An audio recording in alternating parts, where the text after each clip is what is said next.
And so it gives some framework right away to our coaches, to our scouts, and every part of our organization, what exactly we're looking for across the board. This is called our principles of play, and this is the philosophy. Okay, there is a mission statement regarding just what we want our academy and our first team to do. These, I believe it's 8 key points are what we want to do. Talked about a little bit technique first.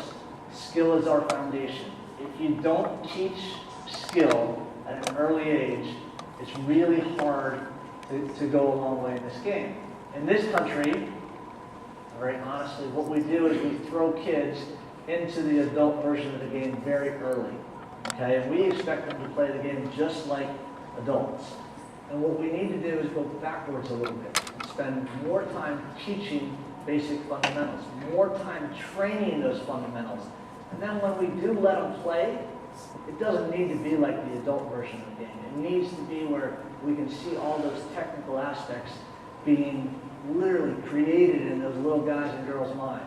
And that's where we really want to emphasize technique first. And for especially coaches that are coaching U12 and under, for me, that is the key.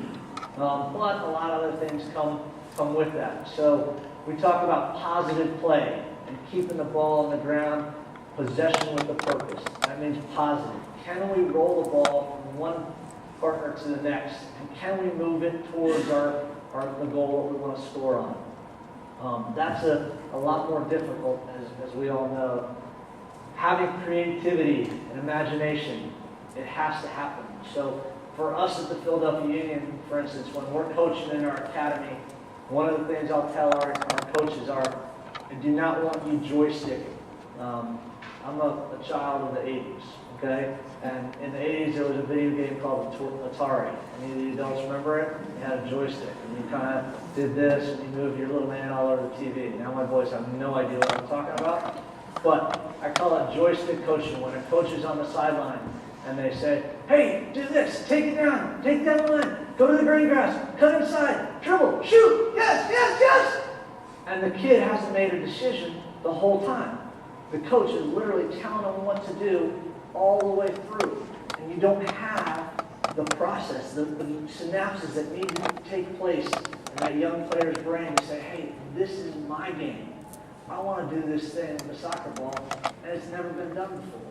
And that is where I think the creativity and imagination has to come out in youth soccer for sure. Composure. That goes along with just playing with confidence, but it also goes along with coaches that believe and trust their players. It goes along with coaches that are willing to lose games for the sake of developing players. That's a really strong component. If you can sit on your hands as a coach and say, I prepared little Johnny to the best of my ability, and now little Johnny has to go out and either he's going to sink or swim. That's part of getting better. That's part of this process that kids have to go through. We call it composure, but it just means that those kids know you trust them. Dynamic mobility means that you can go forward, and you can go forward in a way that's unique, create numerical advantages. This is getting a little higher into our academy with our age groups in the U16s and U18s, but where we want to overload a side of the field where we do have more attacking players than the defending team has defenders. Immediate reaction. This word transition is part of one of the keys to the game. You attack and you defend, but in between there's this transition. There's this time where you've lost the ball, and what are you going to do? And we try to emphasize that as an opportunity, okay? An opportunity to really have a profound impact on the game. Serious fun might be my favorite line, okay? Because we want our players to work hard, okay? We want them to learn. We want them to take advantage of all those things you saw in the slide that makes a player a holistic player. But they got to have some fun.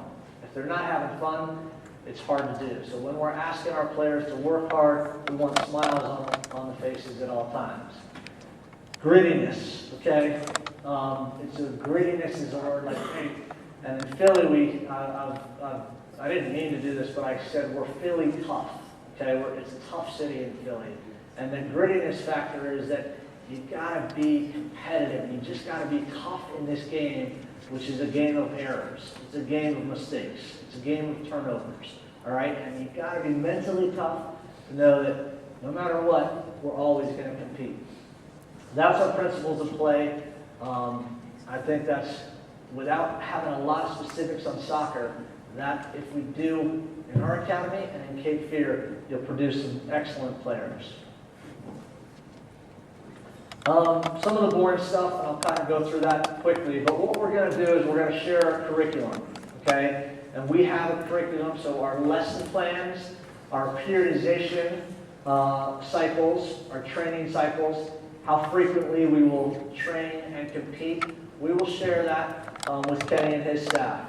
Everything. If he wants to know exactly what we did, on September 3rd, he's going to get it. And therefore, those ideas, that sharing of best practices is something that we think is so important. And it may not sound like a lot, but we think it's everything when it comes to trying to really develop players. Union Futures and Union Juniors. I know Kenny's already got this program in place where we want to have the Cape Fear kids participate in a similar program. That little video you saw, one of my little ideas and dreams would be to have the Cape Fear Union Juniors come up and play at halftime, all right? And that to me would be so cool. We play 34 games in our season, okay? So we have plenty of home games. If we could manage to get a group of Wilmington kids up there and play at halftime, I think it would be awesome. I also think just going to a game and seeing the environment at PPL Park is part of that initiation process of igniting a dream. So, and then to go along with that, since you're going from Wilmington to Philly, you got some travel opportunities. Go on, Mr. Johnson. Again, probably for the kids, this is a boring slide, but for us, and I just put this at under 14, under 16, and under 18, to talk about performance, foundation, build up, and performance.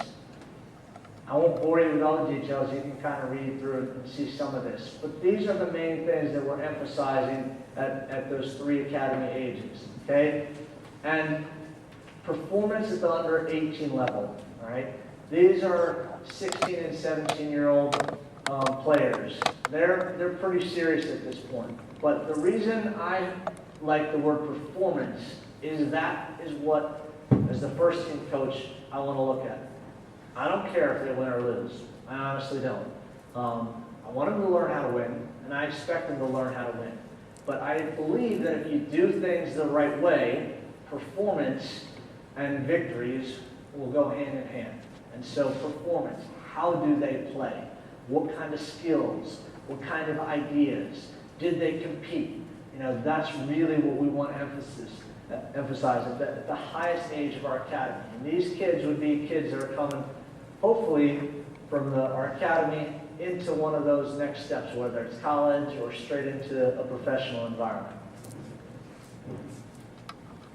This gives you a little pie chart. This is for Larson, my youngest son, so that he could understand the previous slide. Sorry, Larson, I just had to say that. Okay. I want you to look at this blue part. Technique, technique, technique. As we go up, obviously, we emphasize less of the technique because by this point, we want you to have almost all of it. But we still do it, okay, the whole time. We at the first team, this is first team training, and I've been very fortunate in my career to go watch some coaches that were the best, the Alex Fergusons of the world, the Bielsas of the world. And the best coaches at the highest levels that I've been around, I've never seen coaches that don't still ask first team players to be good technical players in practice. So they do stuff just like we would ask our academy players to. They pass the ball back and forth. They do some cool moves. They do some cool juggling. It might be a little better than what our academy players are doing, but it's the same kind of ideas. This is a Mourinho quote that I think is important. He said, "I do not do physical work. I defend globalization of the work." do not know where the physical begins and the psychological and tactical end. That means it's all in there. And if we take our 8 principles, we think that this Mourinho quote puts all of those things together because we're asking for a very holistic type of player. So, what is the complete Philadelphia Union player? This is Michael Farfan. Again, he is, anybody happen to see our game on Friday night? CJ did. Okay. And you can watch these games online if you want to, but usually there's a couple games a week, MLS games, and I would encourage parents and kids and coaches especially to watch some of these games because you see guys like Michael Farfan. Michael Farfan scored an amazing goal, and he did it with technique. He put it in the upper roof off a restart. Interesting call. I don't have to go into that, but we won, and we won on his goal. So this is a complete player. Okay, he's a thinker. He has the ability to see the game 2 or 3 passes ahead. All right, he has desire, and that's why that badge is right over their chest, close to their heart. Okay, willingness to play for the badge, heart. This is really strong. This is where a soccer player, as an athlete, has to be one of the most highly conditioned athletes in any sport. They have to be fast. They have to be strong. They have to be able to run all day. They have to be able to sprint. They have to be able to recover after doing it over and over and over again. So the core, from the cardiovascular, but really your strength between probably the top of your knee and right here, that's what we talk about. Again, with our academy players, technically gifted with both feet. Wants the ball in tight spaces, first touch, it opens attack.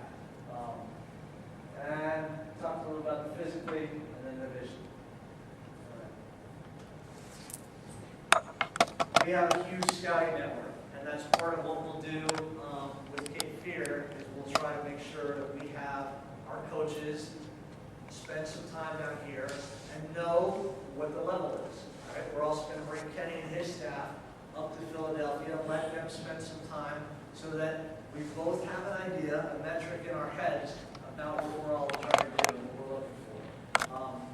We spell it out again. I don't have to it's a little bit repetitive, but this is what we're looking for.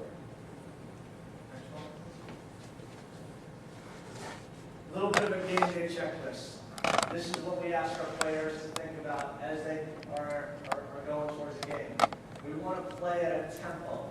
We use the word tempo and rhythm a lot. Okay? We want them to play at a tempo that's higher than other teams, that the other team cannot handle. All right? We want to be better in the 2 most important areas in the soccer field, which is the 18-yard boxes. Because if you're better in both, you score more goals and you keep the other team out. You usually win more games. Right? We want to make sure that our players win their individual battle, but they do it in a way that they help the guy or the girl next to them. And then we want to keep our lines tight. Okay, coaching talk for trying to make sure that we're organized in all ways, whether we go forward or whether we're defending, or whether we're in that very important phase of transition. This is our state-of-the-art facility, which is in Wayne, Pennsylvania. It's called YSC. All right, it costs about $7 million. And this is where our academy is housed. We just have a couple pictures here. You see, this is one of 2 pretty big indoor fields. Our first team trains here during the month of January. It's cold in Philly sometimes during the winter months, and so we're inside, and that's where we play. Along the lawn here, you can see it's kind of small. There's a big one in the back. Are pictures of players from the Philadelphia Union, pictures of our stadium, so that hopefully, again, we inspire those dreams of the young players. A couple other things here. We have, just like the professional team, this is your kit room, all right? So Philadelphia Union Academy player will come to the